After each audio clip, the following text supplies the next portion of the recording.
Hello, नमस्कार. मी प्रीती आणि प्रीतीज recipe मराठीमध्ये आपले पुन्हा एकदा खूप मनापासून स्वागत आहे. तर आज आपण पालक बटाट्याची चमचमीत स्वादिष्ट अशी भाजीची रेसिपी या व्हिडिओमध्ये पाहणार आहोत. अतिशय झटपट होते, कमीत कमी साहित्यात होते. शिवाय मुलांच्या टिफिनमध्येही ही भाजी तुम्ही करून देऊ शकता. मुले पालक खायला कंटाळा करतात, तर अशा वेळेला तुम्ही अशी भाजी त्यांना करून खाऊ घालू शकता. तर अधिक वेळ न घालवता रेसिपीला सुरुवात करूया. यासाठी मी एक जोडी पालकाची घेतली होती. पालक नीट करून घ्यायचा आहे आणि 2 ते 3 वेळा स्वच्छ पाण्याने हा धुवून घ्यायचा आहे.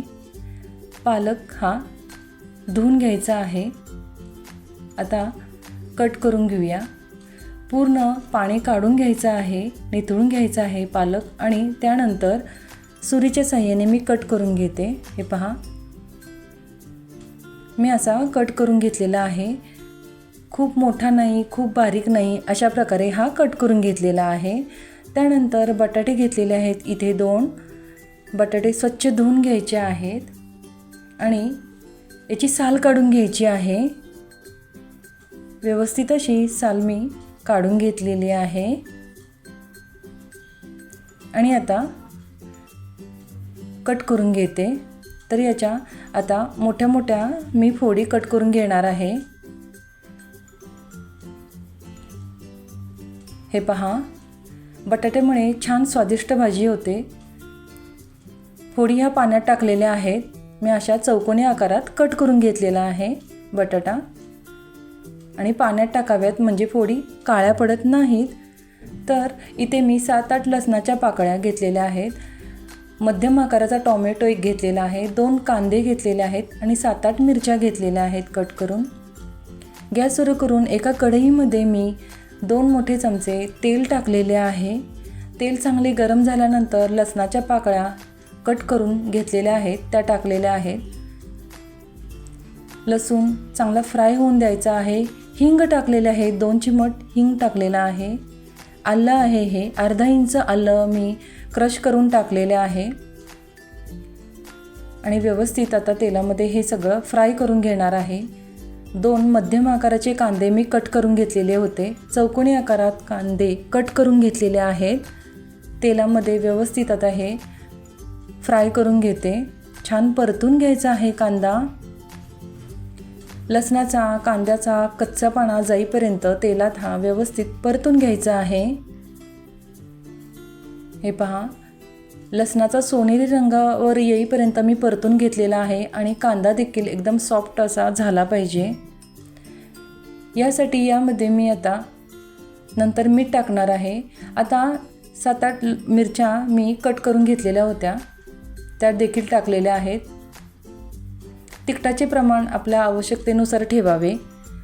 आपल्याला कितपत तिखट पाहिजे त्यानुसार भाजी करा. व्यवस्थित मी आता परतून घेतलेलं आहे. हे पहा, कांदा चांगला सॉफ्ट झाला पाहिजे आणि आता मी अर्धा चमचा इथे मी मीठ टाकलेले आहे आणि आता मिक्स करून घेते. हे पहा, कांद्यामध्ये मीठ टाकल्यामुळे कांदा लवकर शिजला जातो, चांगला मऊ होतो, म्हणून मीठ टाकायचं आहे सुरुवातीलाच. त्यानंतर झाकण वर ठेवलेले आहे म्हणजे व्यवस्थित कांदा यामध्ये शिजला जातो. तर 2-3 मिनटासाठी मी झाकण लावून घेतले होते. तर आता पाहते, कांदा व्यवस्थित असा परतल्यानंतर हे पहा चांगला सॉफ्ट झालेला आहे. कलर देखील आता त्याचा चेंज झालेला आहे. कांद्या लसणाचा कच्चेपणा जाईपर्यंत आपल्याला परतायचं आहे. आता यामध्ये मी कट केलेला बटाटा टाकलेला आहे आणि व्यवस्थित असं परतून घेते. असं एकसारखं परतून घ्यायचं आहे. हे पहा, मध्यम आचेवर आपण बटाटा चांगला परतून घेतलेला आहे. आता वर झाकण लावून घेते. वाफेवर आपल्याला हा बटाटा आता शिजवून घ्यायचा आहे. एक 2-3 मिनटासाठी मी झाकण लावून हा शिजवून घेतला. आता चेक करून पाहते. हे पहा, बटाट्याचा कलर देखील चेंज झालेला आहे आणि फोडी देखील या ठिकाणी थोड्या शिजलेल्या आहेत. वाफेवरच असा हा बटाटा मी आधी शिजवून घेतला. चांगला सॉफ्ट झालेला आहे. आपण मीठ आधी टाकलेलं त्यामुळे बटाटा चांगला सॉफ्ट झालेला आहे. 80% शिजलेला होता. त्यानंतर मी टोमॅटो टाकलेला आहे. एक मध्यम आकाराचा टोमॅटो मी कट करून टाकला. टोमॅटोमधील बिया काढून व्यवस्थित कट करून घ्यायचा आहे. आणि आता टोमॅटो देखील सॉफ्ट होईपर्यंत मी परतून घेणार आहे. वर झाकण लावून घेते म्हणजे टोमॅटो चांगला मऊ होईल, आत शिजला जाईल. तर आता चेक करते. 1-2 मिनिटांनी मी चेक केले तर पाहू शकता टोमॅटो देखील मऊ झालेला आहे आणि व्यवस्थित सॉफ्ट झालेला आहे पहा. आणि कलर देखील चेंज झालेला आहे. आता या स्टेजला धनेपूड 1 चमचा टाकलेली आहे. हळद पावडर अर्धा चमचा टाकलेली आहे. हे काश्मीरी लाल तिखट आहे, ते मी 1 मोठा चमचा टाकलेले आहे. आपण यामध्ये मिरच्या देखील कट करून टाकलेल्या होत्या, त्यामुळे तिखटाचे प्रमाण आपल्या आवश्यकतेनुसार ठेवावे. आपल्याला कितपत तिखट हवे त्यानुसार ठरवावे. आणि मिक्स करून घेते. आता झाकण लावून घेते. मध्यम आचेवर हे मी आता 3-4 मिनटं शिजवून घेणार आहे. आता चेक करून पाहते. हे पहा,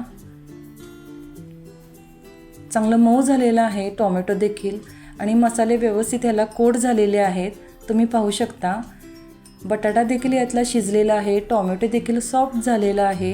हे पहा, फोडी या ठिकाणी शिजलेल्या आहेत. हा असा बटाटा आधी शिजवून घ्यायचा म्हणजे टेस्टी भाजी होते. त्यानंतर मी कट केलेला पालक टाकलेला आहे.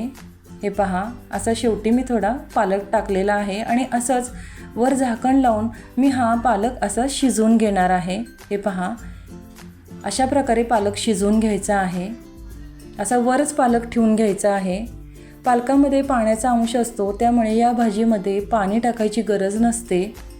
हे पहा, पालक आता 2-3 मिनिटांनी मी चेक केला तर हा व्यवस्थित शिजलेला आहे.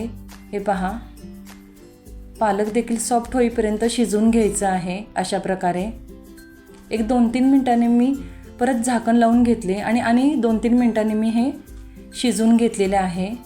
हे पहा, मध्यम आचेवर परत मी पालक यामध्ये शिजवून घेतला. आता कलर देखील चेंज झालेला आहे. तुम्ही पाहू शकता पालक देखील शिजलेला आहे आणि यातील पाणी देखील बऱ्यापैकी आटलेले आहे. यातलं मॉइश्चर निघून गेलं पाहिजे, लक्षात ठेवा. हे पहा, कढईला तेल देखील सुटलेलं आहे. आणि शेवटी मी गरम मसाला टाकलेला आहे 1 चमचा. कोणत्याही भाजीत शेवटी गरम मसाला टाकावा म्हणजे त्याचा सुगंध शेवटपर्यंत राहतो भाजीमध्ये. आणि शेवटी कोथिंबीर टाकली आहे आणि मिसळून घेते व्यवस्थित. याचं सर्व एकजीव झालं पाहिजे. आता झाकण लावून घेते म्हणजे आत फ्लेवर भाजीचा आतल्या आत राहील.